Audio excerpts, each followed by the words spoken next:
మార్కాపురం జిల్లా రాయవరం దగ్గర ఘోర రోడ్డు ప్రమాదానికి హరికృష్ణ ట్రావెల్స్ బస్సు కారణమైంది. ఈ రోడ్డు ప్రమాదంలో 13 మంది సజీవ దహనం అవగా 20 నుంచి 25 మంది వరకు క్షతగాతులుగా మిగిలిన పరిస్థితి అయితే కనిపిస్తోంది. అయితే ప్రస్తుతం నేను ఈ హరికృష్ణ ట్రావెల్స్ బస్సుకు సంబంధించిన ఆఫీస్ దగ్గర ఉన్నాను. దీన్ని హరికృష్ణ ట్రావెల్స్ ఆఫీస్ ఇది అంటారు. ఇది నెల్లూరు జిల్లా కలిగిరిలో ఉంది. ఇక్కడ హరికృష్ణ అనే వ్యక్తి గత కొన్నేళ్లుగా ఈ ట్రావెల్స్ను నిర్వహిస్తూ ఉన్నాడు. సుమారుగా ఇతను దగ్గర 10 బస్సులు కూడా నిర్వహిస్తున్నట్లుగా తెలుస్తోంది. అయితే కరోనా సమయంలో కొన్ని బస్సులు అమ్ముకోవాల్సి వచ్చింది. అదేవిధంగా మిగిలిన బస్సులతో ఇతను ఈ ట్రావెల్స్ అన్నిటిని నిర్వహిస్తూ వస్తున్నాడు. అయితే ఇక్కడ నుంచి హైదరాబాదు, చెన్నై, బెంగళూరు ఈ ప్రాంతాలకు ఈ బస్సులన్నీ కూడా ఇక్కడ నుంచి వెళ్తూ ఉంటాయి. ఈ కలిగిరి, అదేవిధంగా వింజమూరు, అదేవిధంగా ఉదయగిరి ఈ మండలాలకు సంబంధించిన చుట్టుపక్కల గ్రామాలు ఏదైతే ఉన్నాయో ఆ గ్రామాలకు సంబంధించిన ప్రజలు ఇక్కడ నుంచే ఈ హైదరాబాద్ కావచ్చు, అదేవిధంగా చెన్నై కావచ్చు, అదేవిధంగా బెంగళూరు కావచ్చు ఈ ప్రాంతాలకు వెళ్తూ ఉంటారు. అయితే ఇక్కడ నుంచి అంటే నైట్ ఇక్కడ ఇదే ప్రాంతంలో మనకి ఇక్కడ ఏదైతే బస్సులు ఆగున్నాయో ఈ ప్రాంతంలోనే బస్సులు ఆగి ఉంటాయి. ఇక్కడికి వచ్చి ప్రయాణికులంతా కూడా బస్సుల్లో ఎక్కి వెళ్ళాల్సిన ప్రాంతాలకు ఇక్కడ నుంచి బయలుదేరి వెళ్తూ ఉంటారు. అయితే ఈ ఎవరైతే హరికృష్ణ ఉన్నారో అతను కొన్నేళ్ళుగా ఈ ట్రావెల్స్ నిర్వహిస్తూ ఉన్నాడు. అంటే ఈ బస్సులు ఏదైతే ఉన్నాయో ప్రైవేట్ ట్రావెల్స్ బస్సులు వాటినన్నింటిని కూడా అరుణాచల్ ప్రదేశ్ నుంచి కూడా తీసుకురావడము, అంటే ఏదైతే తక్కువ ధరకు అక్కడ నుంచి తీసుకురావడము, ఇక్కడ ఏదైతే మరమ్మతులు ఉంటాయో వాటినన్నింటినీ నిర్వహించడము, ఇలా వాటిని రిపేర్ చేసుకొని ఈ ట్రావెల్స్ను తిప్పుతూ వస్తున్న పరిస్థితి అయితే గత కొన్నేళ్ళుగా కొనసాగుతూ వస్తూ ఉంది. అయితే ప్రస్తుతం మనం ఈ ఒక బస్సులో ఎక్కడం జరిగింది. ఇక్కడ చూడొచ్చు మన విజువల్స్. ఇది కూడా ఆయనకి సంబంధించిన ప్రైవేట్ ట్రావెల్స్ బస్సు. ఇది ఈరోజు సాయంత్రము ఇది హైదరాబాద్కు వెళ్తుందని చెప్తూ ఉన్నారు.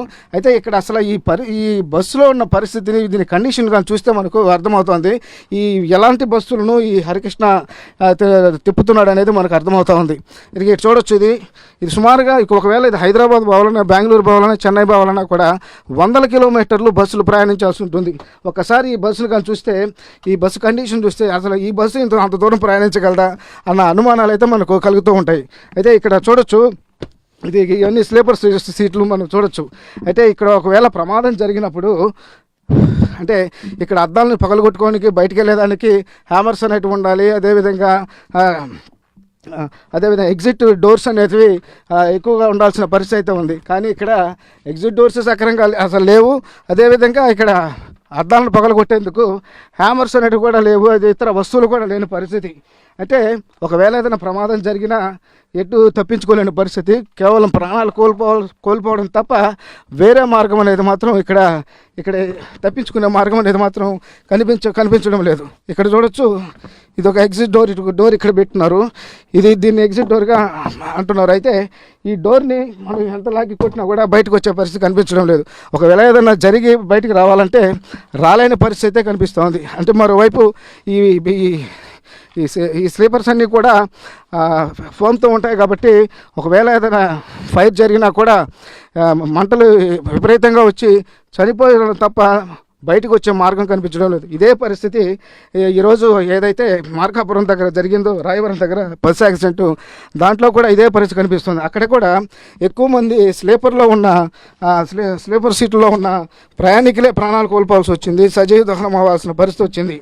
అంటే ఇక్కడ ఈ బస్సులు ఏదైతే ఉన్నాయో ఆ బస్సులన్నింటినీ తక్కువ ధరకు తీసుకురావడము, కండిషన్లు లేనట్టు తీసుకురావడం, వాటిని తాత్కాలిక మరమ్మతులు చేపట్టడము, వాటిని ట్రావెల్స్ పైన అంటే రోడ్లపైన తిప్పడం, ఇలా అనేక సంవత్సరాల నుంచిగా చేస్తూ ఉన్నాడు. ప్రజల ప్రాణాలతో ఈ హరికృష్ణ అనే వ్యక్తి ఆటలాడుకున్న పరిస్థితి కనిపిస్తూ ఉంది. అదేవిధంగా అధికారుల నిర్లక్ష్యం కూడా ఇక్కడ స్పష్టంగా కనిపిస్తుంది. ఇలాంటి బస్సులు రోడ్డు మీద తిరగకుండా అధికారులు తనిఖీలు కానీ చేసి ఉంటే ఈరోజు మార్కాపురంలో జరిగిన అలాంటి పెద్ద ప్రమాదం జరిగే పరిస్థితి ఉండేది కాదు. అయితే అధికారుల నిర్లక్ష్యం కూడా ఖచ్చితంగా కనిపిస్తూ ఉంది. కాబట్టి ఇలాంటి ట్రావెల్స్ని తిప్పే వాళ్ళ మీద చర్యలు తీసుకోవాలి. అదేవిధంగా అధికారుల మీద కూడా చర్యలు తీసుకోవాలని పరిస్థితి కనిపిస్తోంది. అయితే మొత్తానికి ఈరోజు మార్కాపురంలో రాయవరం దగ్గర జరిగిన యాక్సిడెంట్లో నెల్లూరుకి సంబంధించి అంటే ఉదయగిరి నియోజకవర్గానికి సంబంధించి 15 మంది క్షతగాత్రులయ్యారు.